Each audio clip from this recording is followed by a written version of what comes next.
Salut à tous. Alors aujourd'hui je ne suis pas à la ferme, je suis encore à Rambouillet chez Prodil Center, dans les bureaux de Prodil tout simplement. Alors il est très tôt, je galère un petit peu ce matin, je vous avoue. Alors vous allez me dire mais qu'est-ce qu'il fait aussi tôt, il fait encore nuit? Eh bien en fait, grosse journée sur Beauvais. Et qu'est-ce qu'il y a à Beauvais? Il y a le groupe AGCO et plus spécifiquement Massey Ferguson. Car vous savez, cette préférence que j'ai pour cette marque tout simplement parce qu'on l'utilise depuis des années. Mon père avait des Massey, il y a eu 1114, 2645, 3645, 168, 9240. Enfin bon, vous voyez, on a eu pas mal de Massey. Très content aussi de la concession avec laquelle on travaille. Et Massey Ferguson, justement, m'a invité à passer la journée chez eux, à Beauvais, pour découvrir des nouveautés, voir un peu comment fonctionne l'usine. Alors moi je leur avais dit, il y a quand même quelques vidéos qui ont été faites, ils m'ont dit non mais tu vas voir des trucs qui n'ont jamais été faits, jamais été montrés, donc j'ai hâte de voir ça. Et en fait, j'en ai profité pour inviter Ratana et Sébastien à passer cette journée avec moi. D'ailleurs, je les attends, ils doivent être accompagnés de Ludovic, le responsable commercial du secteur centre. Eux sont partis encore plus tôt, donc je vais leur préparer un petit café. La GoPro, le drone est ok, je vais faire chauffer le café. Allez, c'est parti, on y va. N'oubliez pas les amis, on s'abonne. Bon Ludo, tu connais la société? Ah, maintenant, ouais, ça fait deuxième fois, oui. La première fois qui était le Tracteur Tour. Ouais, on est parti d'ici, hein. Début, c'était au mois de mai 2022. Et ouais. Bon Ludo, t'es pas là que pour venir me voir et me faire un bisou? Non, alors, je commence par ça. Et puis le deuxième, la surprise. On va boire le café, ouais. Merci. Et la surprise. Pour une fois que Sébastien il paye un café, attends je le marque. Qui sert un café? Voilà, c'est marqué. Ça Je sais, ça ne déconne non plus. Donc on va aller visiter le site de Beauvais. Okay. Massey Ferguson. Massey Ferguson, ou PACO. Et un petit planning qui a été un petit peu privatif pour toi. Bah pour nous. Pour l'équipe. On va rencontrer des gens du bureau d'études, du développement et des essais au champ. Et en même temps, on regardera, on visitera aussi la partie construction, mais finalité de l'assemblage l'après-midi. Ouais, parce que c'est ce que j'expliquais en règle. Il y a eu des vidéos qui ont été faites. Oui. Ce qui aurait été bien, c'est d'avoir des choses qui diffèrent un petit peu. Ah là, c'est complètement différent. Ils sont privatifs à votre venue à Beauvais. Ça rigole pas. Ah non. Avec des sandwichs Massey Ferguson sur. Bon, et à la fin, il y a le bon de commande. Il y a le bon de commande. Ouais, voilà. Ouais, c'est là où vous êtes obligés. Hein.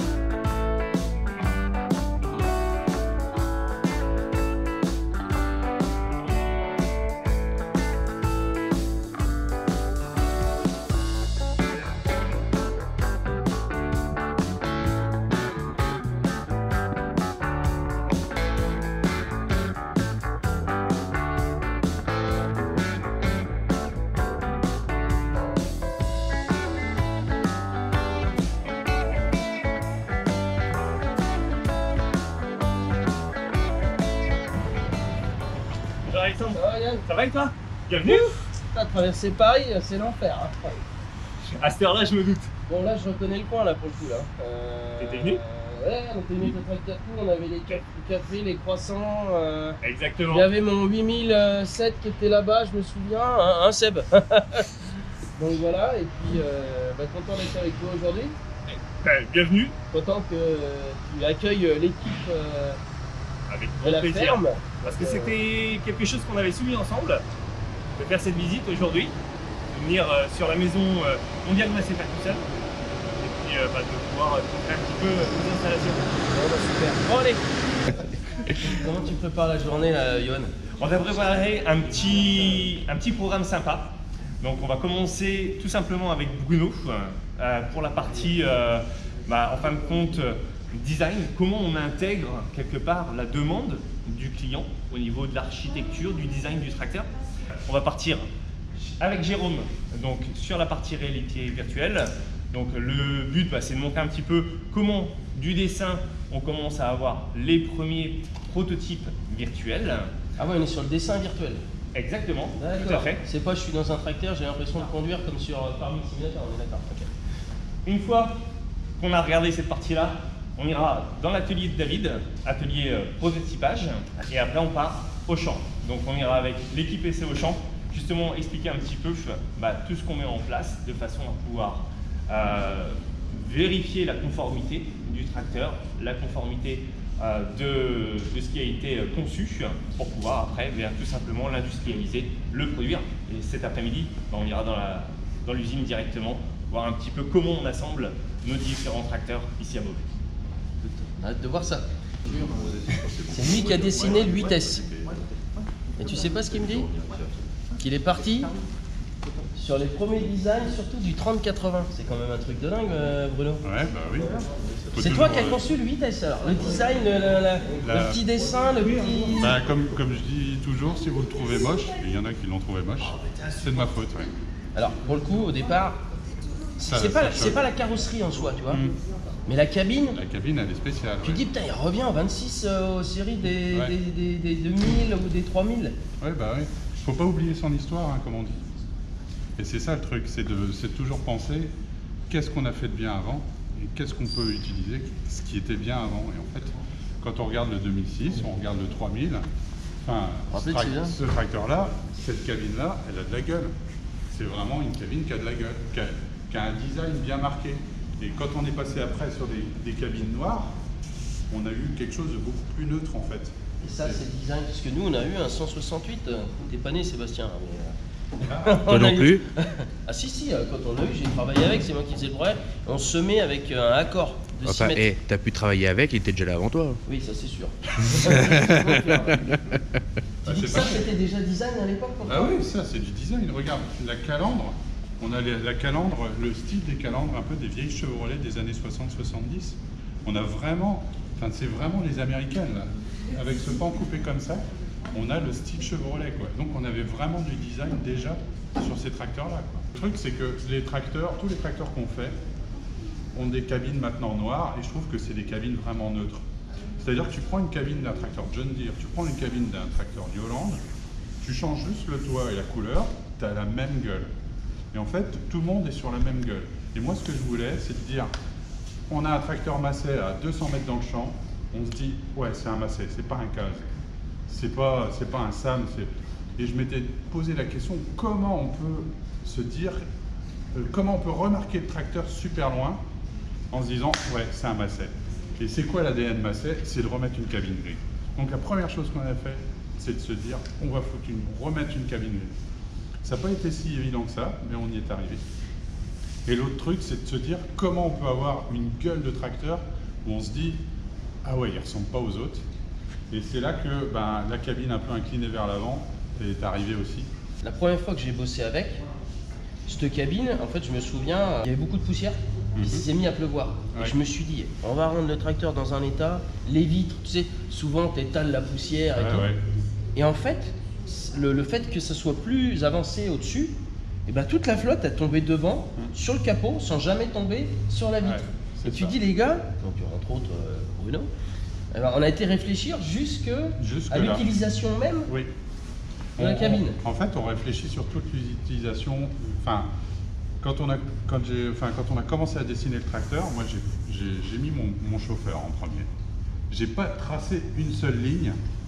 J'avais mes 4 roues, mon moteur, mon bout de châssis, et j'ai mis mon chauffeur avec sa tête, avec ses yeux, et j'ai dit voilà, il faut que mon chauffeur il soit là, pas 40 cm plus en avant, pas plus en arrière, là, de manière à ce qu'il y ait 2 critères qui étaient super importants pour moi, la visibilité sur l'arrière, le piton arrière, le relevage, et la visibilité sur les roues à l'avant. Mais les roues à l'avant, le point de contact des roues à l'avant, pas voir les flancs de roue, voir en fait ce que ta roue se fait à la traction, là où il y a la en fait, traction, quoi. Pendant des années, j'ai dessiné des tracteurs en disant il faut voir les roues avant. Et les ingés ne savaient pas pourquoi je voulais voir les roues avant. Et en fait, je ne savais même pas moi pourquoi. Enfin, je conduis des tracteurs où on voyait les roues avant et je me disais il faut les voir. Et puis après, j'ai réfléchi, je me suis demandé comment je pouvais expliquer aux ingés pourquoi je veux voir les roues avant. Et en fait, je me suis aperçu que c'est tout simplement de regarder qu'est-ce que tes roues avant fait à ton sol. Et quand tu vois ce qui se passe juste derrière ta roue avant et que tu vois que ton sol il a été décalé, il a été glissé, tu te dis je suis en train de massacrer mon sol. Et pour avoir de la visibilité, alors c'est là que rien n'est laissé au hasard, c'est que si je mets mon chauffeur, il faut que j'ai ma visibilité, il faut que ma barre devant elle soit le plus en arrière possible. Mais de la reculer, cette barre là, cette fameuse barre qu'on a là, si je recule ça, si je la recule, si on voulait, on la mettrait là, quoi. Sauf que de la mettre là, on ne peut plus rentrer dans la cabine. Et si je fais un montant qui est tout droit, je ne passe pas avec mes épaules.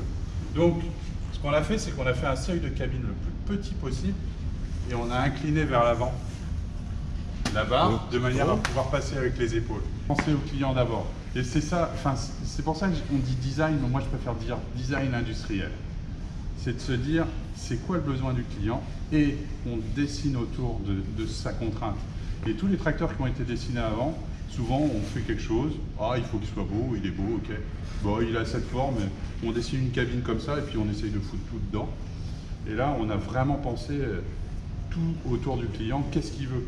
Et on a vraiment fait autour. On n'a pas dessiné une cabine et essayé de mettre tout ce qu'on peut dedans. Pour moi, le diable, il est dans les détails. Et un bon design réussi, c'est pas juste de faire un beau tracteur extérieurement, c'est de dire tout ce qui est détail, c'est super important. L'essuie-glace. L'essuie-glace, il a été dessiné avec son parallélogramme en même temps que j'ai dessiné la cabine. C'est pas, j'ai pas dessiné une cabine et me dire ah bah tiens je vais mettre un essuie-glace, comment on va faire? Non, non, on a dessiné les essuie-glaces avec la cabine. Et en fait, je reviens de demandes d'utilisateurs qui me disaient bah l'essuie-glace qui tourne comme ça, c'est cool, mais en fait quand on le referme, bah, on a toute la merde là qui colle, qui colle et qui descend en bas de la vitre. Et c'est vraiment crados quoi. Et j'ai même des gars. Non, mais t'as plus la visibilité de ton pneu. Voilà, t'as plus la visibilité de ton pneu. Et puis il y avait des gars aussi qui alors ça arrive moins souvent, mais qui poussent de la neige. Et ils disaient, bah, la neige elle vient se coller sur l'essuie-glace. Puis au fur et à mesure, l'essuie-glace, bah, il peut pas arriver plus. Il peut pas arriver plus bas là. Et puis il est obligé de mettre une bouche d'air chaud pour chauffer la neige parce que ça s'accumule. Et en fait, il dit, bah ça c'est problématique quoi. Et le gars me disait, ah, si j'avais un essuie-glace à parallélogramme comme ce tracteur-là, c'est là qu'il faut repenser. Eh ben, ce serait super cool. On voit bien la continuité là, du dent de sabre là, qui descend jusque là, le design ils l'ont mis jusqu'à là quoi. Les petits détails. La calandre, qui n'est pas plate, moins de déformation. Et un petit clin d'œil au 168 aussi. Ah ben oui, petit clin d'œil au 168. Ça c'est les petits bandeaux du 168. Voilà.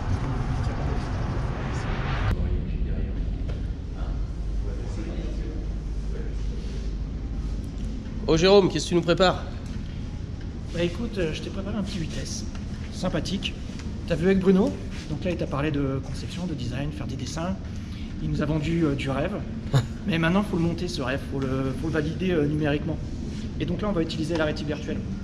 Donc nous là l'engineering on utilise la réalité virtuelle, c'est pour vraiment réduire les coûts de conception et les temps de conception. Ça nous permet de très rapidement déconstruire en fait des idées et les reconstruire le lendemain.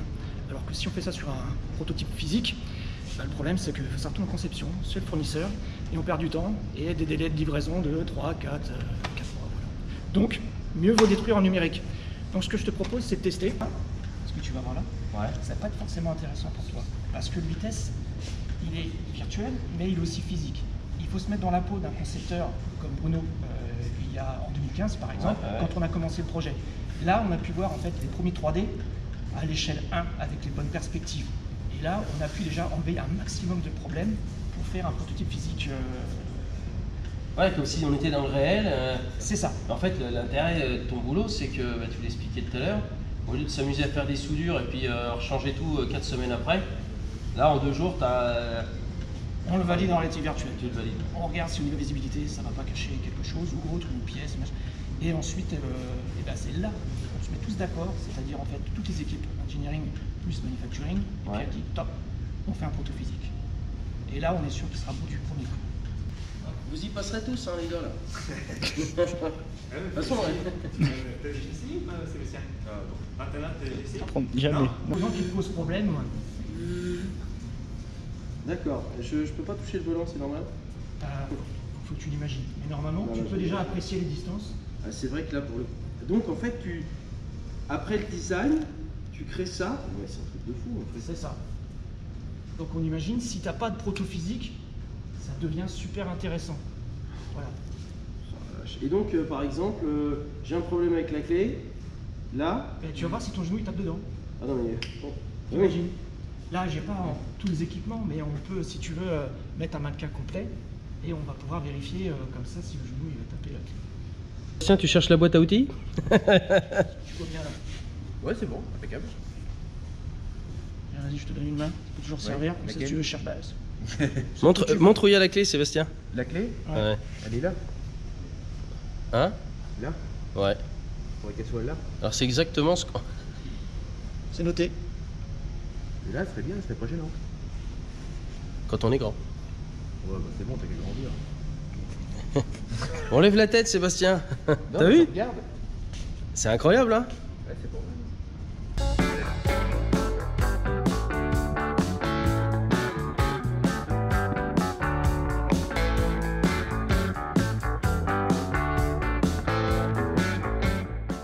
Bon, on est arrivé dans l'atelier de prototype avec David. C'est ça. Alors, c'est dommage, je peux pas tourner la caméra, Parce que mais il y a une quelque petite chose nouveauté voilà, qui est quand même pas mal. confidentiel, donc Eh, comprenez bien qu'on peut pas filmer. vous pouvez marquer dans les commentaires ce qu'il pourrait y avoir juste derrière les caméras. Bon, hormis le fait d'avoir Johan ou Sébastien ou Ludo. Ça me plaît bien, ça. Il y a un prochain tracteur, mais Il y a un prochain tracteur. ça va être une exclusivité. Pour l'instant, on peut pas en parler. Bon, par contre, je vois qu'il y a d'autres tracteurs. C'est des prototypes, ça, ou c'est que tu améliores En fait, il y a plusieurs phases au niveau de l'atelier prototype. On a une phase où on fait du développement, donc un peu comme dans l'automobile, où on améliore des choses. Ouais. Donc on récupère déjà un tracteur existant et on modifie les pièces, on modifie pas tout le tracteur. Par exemple, le vitesse, on partait d'une copie donc complètement blanche. Et là, on a construit le tracteur de A à Z. Donc ici, on a la partie fabrication métallique des pièces. Donc on a une découpe plasma à l'atelier T'as une presse, là, non? et une presse plieuse de 50 tonnes là, pour réaliser des pièces pour nos tracteurs en prototype. Donc tu fais ton dessin en 3D. Le dessinateur nous donne les plans et puis après c'est retranscrit pour les différentes machines. Donc on a Florian qui gère cette partie-là. Et donc tu nous parlais de la découpe plasma, là? Alors, la découpe plasma, Ça, c'est des incroyable. tables de 2 mètres par 1 mètre. Donc on fait pas mal de pièces avec cette machine. Donc découpe plasma, on est d'accord, c'est un jet d'eau très puissant. Non, c'est pas un jet d'eau, celui-là? Non, c'est pas une découpe à jet d'eau. Alors la phase d'après c'est le laser, donc on est en train de regarder pour s'équiper d'un laser. Alors cette buse, c'est quoi? Qu'est-ce qu'elle sort? Bah, c'est électrique, hein, c'est une découpe. Ah oui, plasma, bah oui, exactement. Plasma. Donc il y a un générateur qui se trouve là-bas. Et...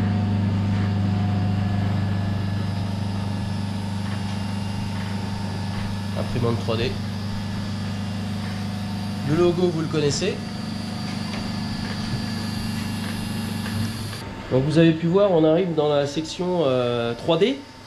Donc c'est toi, Sébastien, qui s'en occupe. Alors qu'est-ce que tu fais là? On fait les connecteurs pour un système de climatisation. Alors comment ça marche là? En fait, ça apporte le plastique, c'est ça? C'est des bobines de fil qui sont juste derrière et qui arrivent dans une buse d'impression et puis ça sort.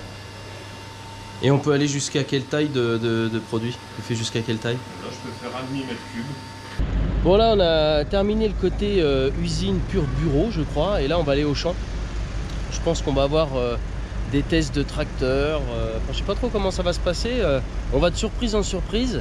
Alors il y a des endroits, en règle générale, on n'avait pas trop le droit de filmer, donc on a quand même eu la chance d'aller les voir. Alors j'ai vu cette petite nouveauté. Je peux pas vous le dire, sinon je fais virer tout le monde en fait. Allez, c'est parti, on prend la bagnole, on va au champ. Bon Julien, on est arrivé au champ?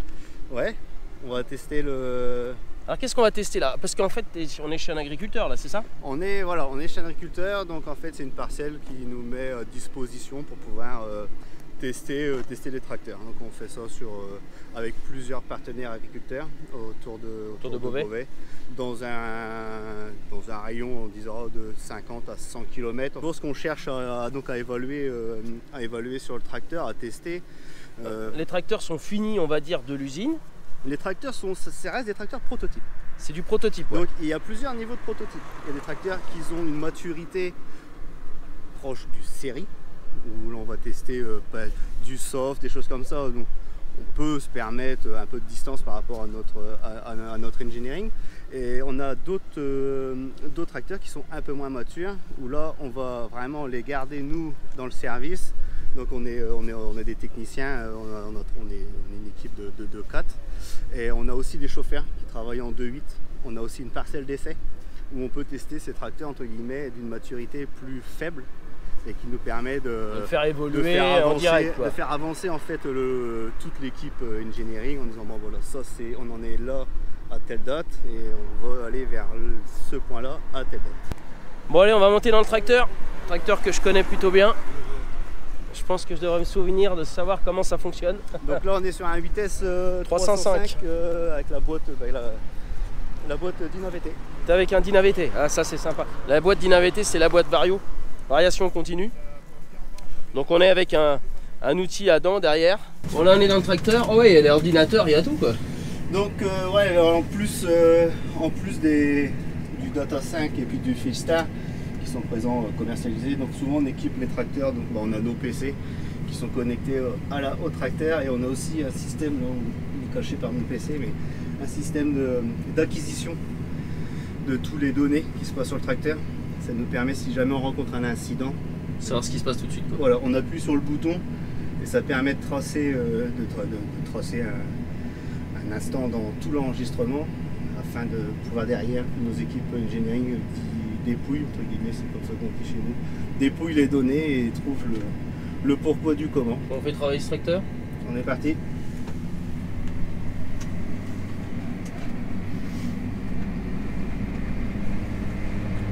Sacrée visibilité quand même. Hein.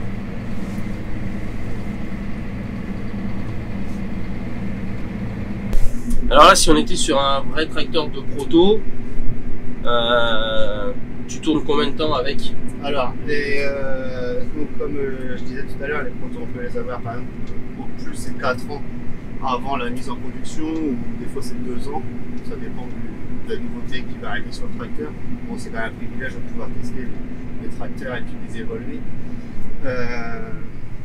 On fait entre 200 à 4500 heures sur un proto. Ah ouais. Donc forcément ça c'est réparti dans un temps.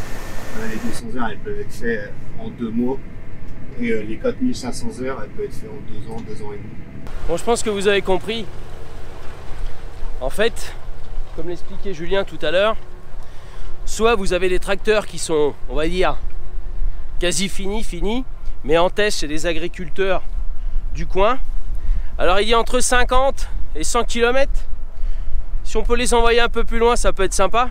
Par contre, pour les tracteurs, où il y a vraiment encore beaucoup d'innovations à faire, de tests, là ils prennent vraiment leur tracteur, ils trouvent des champs qui sont juste à côté de chez eux. Et ce sont les salariés directement de chez Massey qui vont faire des heures, renvoyer avec l'ordinateur. Vous avez vu, il y a l'ordi qui vont envoyer toutes les infos possibles et inimaginables pour essayer d'améliorer soit les bugs ou améliorer le tracteur tout simplement. Donc évidemment, si on veut mettre ces tracteurs en série, on n'a pas le choix que de les faire travailler. Alors après, je pense aussi que beaucoup de constructeurs peuvent avoir des soucis, même une fois vendus, quand ce sont des nouveautés, parce que c'est vraiment en les utilisant à plein régime dans les exploitations qu'on peut découvrir des problématiques, des petits bugs, mais même des améliorations. On parlait de la clé du vitesse sur son positionnement. Je pense qu'il ne s'arrête pas à un tracteur prédéfini sorti d'usine. Il y a toujours des évolutions. Vous avez vu, c'est quand même assez fou. Ça part d'une idée, ça part d'idées que d'autres ingénieurs ont eues auparavant. Tout à l'heure, Bruno nous parlait du 3000, quasiment du 168 sur la calandre. Enfin, franchement, il y a un travail d'évolution, mais il y a vraiment un travail de passionné. On a le côté visuel, mais aussi le côté mécanique évidemment, mais le côté pratique. et là le côté pratique prend tout son sens dans l'utilisation, entre autres, des tracteurs au champ pour justement les tests, les essais, etc. etc.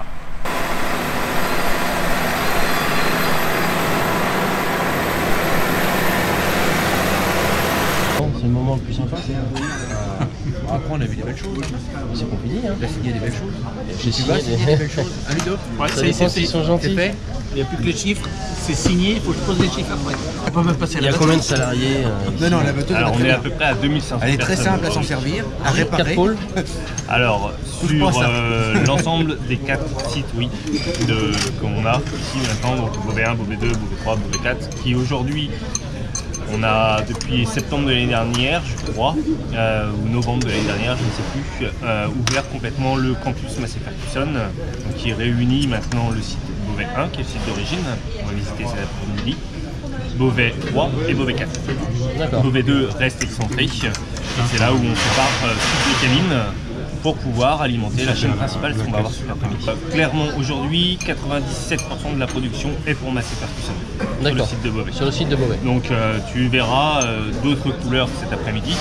On produit quelques tracteurs pour Valtra et on produit pour Valtra la série S. Et puis on va produire aussi quelques tracteurs pour Izeki pour le marché japonais. D'accord, d'où les Massey bleus. Je crois que c'était pour les Schtroumpfs. Bon, bah, merci pour le moment, cette visite, Johan. Juste pour information, fondateur Harris, Massey et Monsieur Ferguson. Voilà, les 3 fondateurs de cette marque rouge et grise et avant gris. Donc là en fait on va faire un tour d'usine, hein. Ouais, Le montage. Un tour de l'assemblage Massey Ferguson. Bah, c'est simplement que à 4, bon, à moins qu'on se groupe les uns auprès des autres, mais c'est mieux pour Puisse entendre ce qui va. Qu'est-ce que vous en pensez? Ah ouais, je t'entends bien. C'est bien? C'est Ouais, trop ou pas? Non, non, c'est bien. C'est bien? Ok. Là on est dans la production. Waouh! Là, donc, c'est la zone de contrôle final. Contrôle final, c'est-à-dire que c'est la dernière étape avant d'envoyer les tracteurs chez notre transporteur. Et lui va les dispatcher dans 170 pays. Donc contrôle final, là, vraiment c'est Contrôle final. On va terminer la visite par cette zone. Alors là, il se peut que ça fasse un peu de bruit dans la caméra parce qu'on est vraiment dans la production, enfin le montage des tracteurs. Et si je me souviens bien, en fait, ils ne sont pas tous faits à la chaîne. C'est-à-dire que chaque tracteur est fait au fur et à mesure selon la vente qui a été faite. Et ben c'est tout à fait ça. Et tu te souviens bien, Alexandre.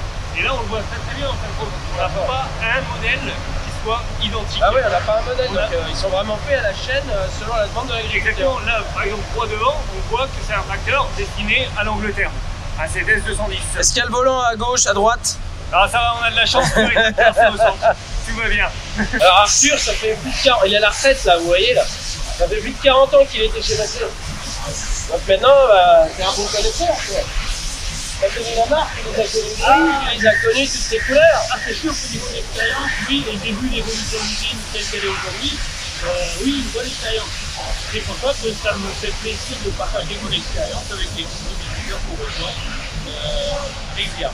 Vous avez le tunnel avant de passer dans la cabine peinture.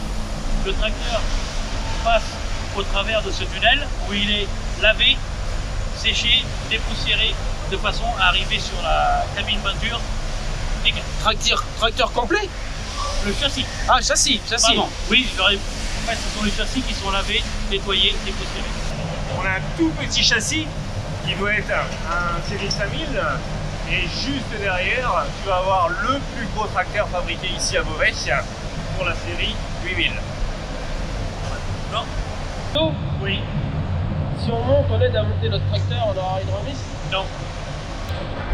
On est sur les ponts là, le pont avant. Bon, c'est du Dana pour ceux qui connaissent, c'est italien. Donc on peut remarquer différents types de ponts. C'est quasiment la totalité de tous les tracteurs, les 2 roues motrices. C'est quasiment. Comme tu disais Arthur, on voit quasiment rien, à part aux États-Unis. Quasiment rien. Et c'est une fourmilière. Les boîtes, donc comme vous savez, Massey, vous avez des boîtes semi-mécaniques, on va dire DINA 4, DINA 6, DINA 7. Sont des changements de gamme. Et aussi vous avez les boîtes à variation continue qui comme l'a dit Arthur, sont les mêmes que chez Fendt. Exactement les mêmes que chez Fendt. Ils viennent de la même boutique. Voilà. Là en fait on tombe sur une variation continue d'un 8S. Et là on peut remarquer que le bloc est beaucoup plus gros, la boîte. Là on est sur la série des 8000. On voit vraiment la différence.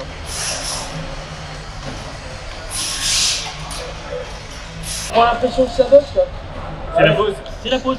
Mais alors c'est quoi la pause? C'est qu'ils ont des pauses à poser d'ailleurs? C'est-à-dire que dans leur horaire de journée, on a 2 fois 10 minutes de pause, une à 9h30 et une donc à 7h. 10 minutes. Ah d'accord, obligatoire. Et ils ont 45 minutes pour prendre leur déjeuner à la cantine. Ah d'accord, c'est vrai. Et alors on est en 3-8, 2-8, on est en Non, quoi? on est à l'assemblage, on est à la journée. Ah c'est la journée normale. Et le maximum qu'on peut faire en une journée telle qu'on est là, c'est 100 tracteurs. 100 tracteurs. Voilà. Si un jour on était amené à faire plus de 100 tracteurs, nous sommes obligés de revoir soit les horaires, soit les équipes, nous sommes obligés de revoir tout l'assemblage. D'accord. Actuellement, on a la capacité d'en faire 100, 100, 100, on n'est pas non plus à un près, mais voilà, c'est la limite. Quand on fait 100 par jour, on en a un qui sort de chaîne toutes les 5 minutes. Ouais. On verra tout à l'heure, hein. Là on doit être à peu près aux alentours de 6 minutes, j'imagine, par rapport à notre cadence aujourd'hui qui est à un peu plus de 80 tracteurs chaque.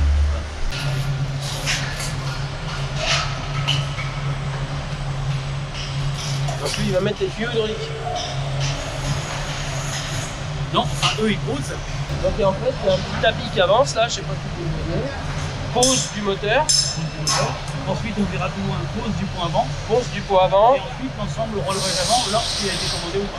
Ok, et ensuite ça passe dans la cabine qui dégraisse. Voilà, donc on continue à assembler des péculures, des petits éléments. Ça active le 2, enfin le Beauvais 2, qui prépare les cabines. Dès qu'on pose le châssis, à décomposer le châssis. Dès qu'on pose le châssis, on pose la cabine de l'autre côté.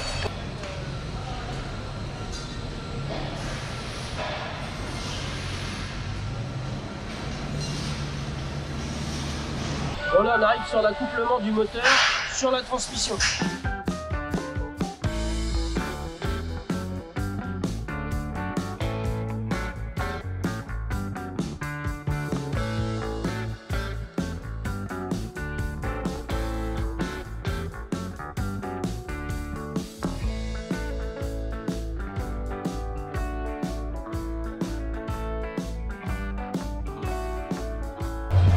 Bon là on est sur un bon 8000, bon tracteur. La boîte est montée. On a le moteur, une boîte à variation continue. Oui, bien sûr. Le châssis devant. S'ils ont pris le relevage avant pendant l'achat, tu me le dis, ça sera monté, c'est là-bas. Voilà.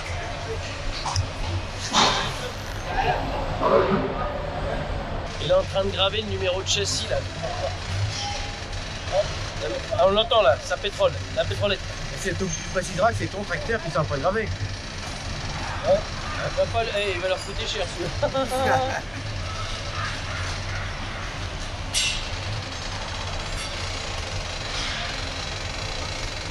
Vous voyez les châssis qui ont été peints par des robots, bon, séchés, on l'a pas trop montré, mais peints par des robots, finition par des hommes, séchés pendant un quart d'heure à 70 degrés, et hop, ça ressort, tout propre, tout beau, prêt à monter les carrosseries, la cabine et tout ce qui s'en fait. Les faisceaux, enfin tout ce qui ne pouvait pas être peint va être monté à partir de la descente de la chaîne.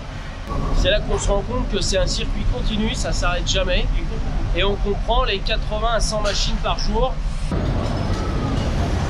Vous avez compris, pour les connaisseurs, on est dans la partie refroidissement. C'est le radiateur d'un tracteur. Tout est prédéfini, c'est un truc de fou. Tel radiateur sur tel tracteur. Et là, en fait, ils sont les chaînes, là, comme on peut le voir, là, sont à niveau des monteurs, en fait, pour éviter de peiner, quoi, tout simplement.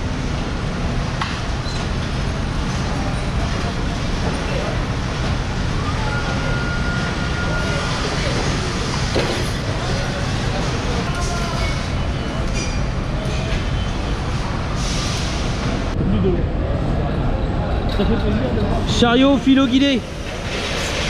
Il y a un fil à l'intérieur du scotch là. Et ils vont chercher les systèmes anti-pollution.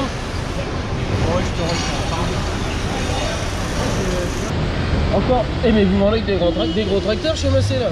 Ah bah oui, oui. 8000 plaques. Ah ouais, un petit Massé. Alors ça c'est pour le tracteur tour. Non, l'autre. Bah, tu le feras avec nous cette année?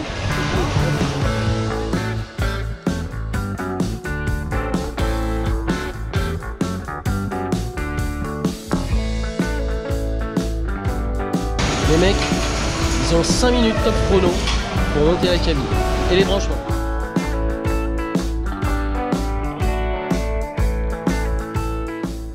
En fait là ils ont fait tous les pleins de fluides, radiateur, huile hydraulique, huile moteur, un peu de gasoil, pas trop hein. Et en fait ils mettent en route les tracteurs maintenant, ils font tous les tests, pour avant, pour arrière, tous les tests cabine, pour voir si tout est bien monté.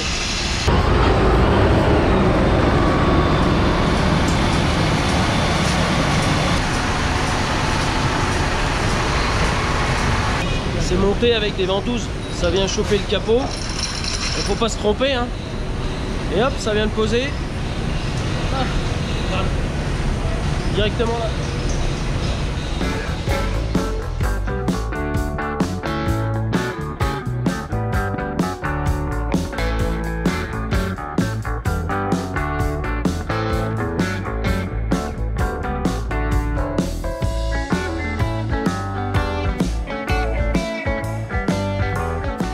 Là on arrive en bout de chaîne.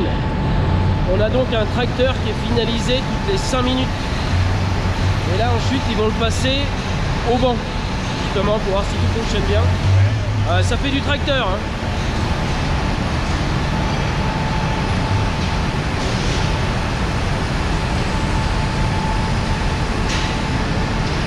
Bon, je suis avec Julien. Alors la phase finale c'était pas le banc d'essai, c'était déjà les tests des fuites. Parce que quand ils mettent les huiles, le refroidissement, liquide de refroidissement et tout, ils mettent un produit dedans pour justement voir s'il n'y a pas des fuites après. Donc ils passent au nettoyage, ensuite au banc de fuite avec de la fumée, une lampe UV pour voir s'il y a des fuites. Et là maintenant c'est la phase finale, le banc d'essai avec la vitesse. Ça a été fait exprès.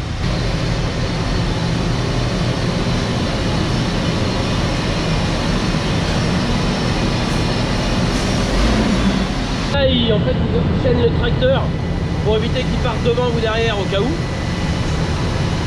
Il y a des capteurs sur les prises de force pour voir la vitesse, tout ça, hein, ce que je disais Julien. Ouais. Donc le tracteur avec Julien. Donc là je vais faire tous mes pré-réglages. Ouais. Et tu fais que ça quoi, testeur de tracteur. Voilà, toute la journée. Tac, on est bon. Ouais, tu connais ça par cœur, même la clim. Oui, c'est bah, parce qu'on va la tester dès le début en fait. C'est bon, on est connecté. Donc là le tracteur il va discuter avec le banc. Il va lui envoyer les informations. Là on est en train de faire mais tous les tests. Ah bah là on est parti, C2, 25 km/h. Vitesse programmée. Ouah. Donc là t'es bien à 25. Voilà. Et là il y a les tests de prise de force, d'inverseur, de justement de sécurité, d'engagement de prise de force quand tu montes ou que tu baisses le relevage. Ouais, ça on va en fait c'est un truc de fou tous les tests. Hein. On pense que c'est juste pour voir s'il va vite ou pas, mais non, je peux vous dire que non. Accélérer à fond. Là on fait le mode pédale. Je l'ai mis à 10 km/h. Donc en fait quoi que je fasse, je suis à 10 km/h, c'est sans mon réglage de base. En fait, vous pouvez remarquer que c'est un nombre incommensurable de tests qui sont faits sur les bécanes en sortie, voire une fois, deux fois, trois fois. Tout dépend s'il y a en fait des erreurs ou non. J'ai hâte d'avoir les 55 km/h, je peux vous le dire. Là, c'est mon test de prise de force avec le relevage en mode automatique. Donc, je vais lever mon relevage. Et ça le coupe. Et ma prise de force se coupe.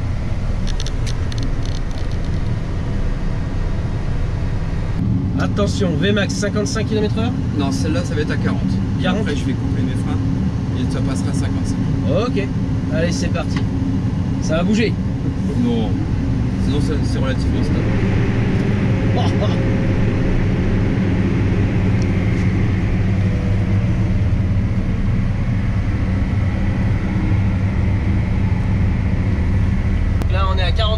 km/h, vitesse maximale c'est plus de 50, mais là, il a mis 42. Oh la vache.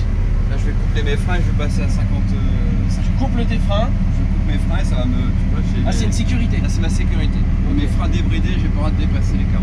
Là, je vais coupler mes freins, je vais passer à 50. C'est parti? Allez, c'est parti. Hop. Et là, je peux augmenter, monter à 53. Et après, c'est parti. C'est quoi ce truc?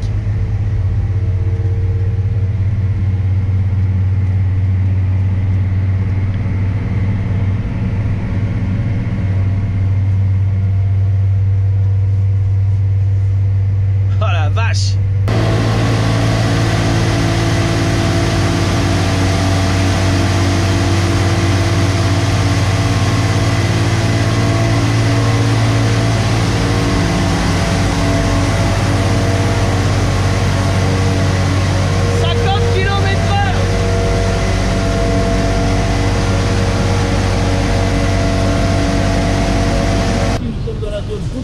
C'est la dernière étape avant la remise du tracteur au transporteur. On a pour habitude de dire que les gens qui travaillent dans cette zone contrôlent le tracteur avec l'œil, le regard du client pour traquer le moindre petit défaut visuel comme un client. Un petit coup de peinture, rayure. On va en dessous le tracteur, on va au-dessus, on le contrôle sur toutes les structures avec l'œil du client.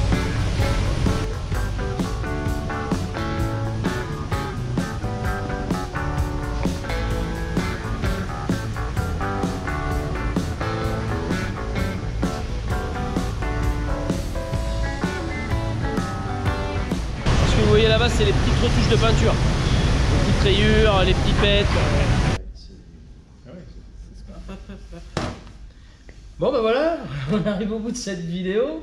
On a passé une super journée. Merci à tous les trois d'être venus ici à Beauvais. Alors bon, j'ai eu la chance de venir visiter. J'ai même été à des endroits où j'avais habituellement, on n'a pas trop le droit d'après ce que j'ai compris. On a ouvert un petit peu plus les portes, oui, bon, tout à fait. C'est bien, vous avez confiance aux utilisateurs.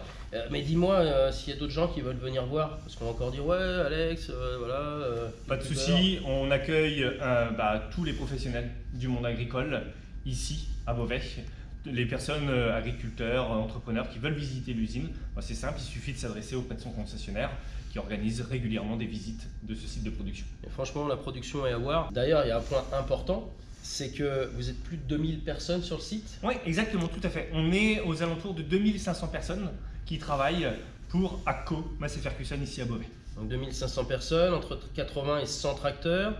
En règle générale, 82, 83, aujourd'hui, il y a eu un peu plus de. Exactement, aujourd'hui, on a dépassé l'objectif, tout à fait. Donc, toutes les 5 minutes, c'est quand même dingue. Et il y a un truc qu'il faut préciser, c'est que ces tracteurs qu'on a pu voir, production, conception, montage, total français, made in France. Exactement, toutes les machines, on produit ici des tracteurs qui vont de 95 à 405 chevaux, qui ont été conçus et assemblés ici en France. Alors d'ailleurs on va pas tarder à se retrouver, je sais pas si on a vu les tracteurs du Tracteur Tour, moi il y en a un qui me plaît, bon je vois lequel. On va pas dire tout de suite évidemment, il y a de belles nouveautés, bon bah là, on peut pas vous en parler évidemment, hein.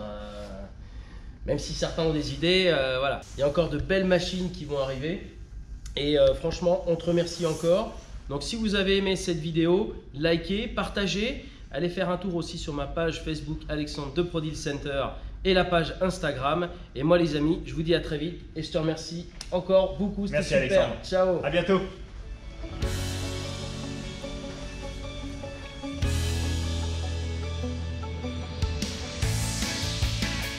Bienvenue dans cette nouvelle... On va y arriver, Salut à tous. Oh merde. Allez.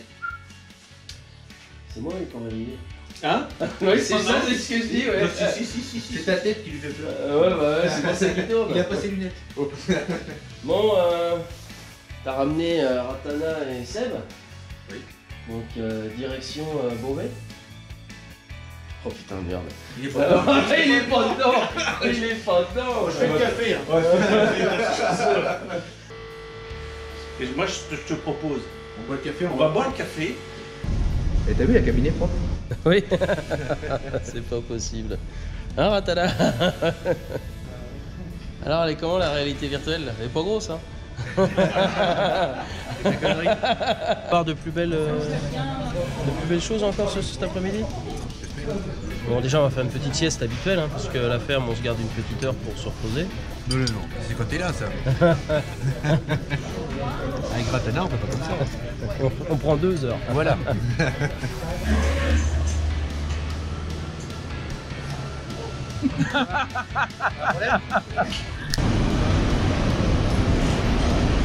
C'est une poubelle, Ratana. Ouais, et c'est juste une poubelle, Ratana. Sébastien Cynic, est-ce que vous donnez un 8S à Alexandre de Product Center? On lit bien là, je vois que t'as pas lu là. Il y a un truc là, non? Tu t'es loupé. 7S. Ratana, tu peux lui prêter tes lunettes? La miniature à la rigueur, mais bon, pas. La miniature pour un gars d'un 90.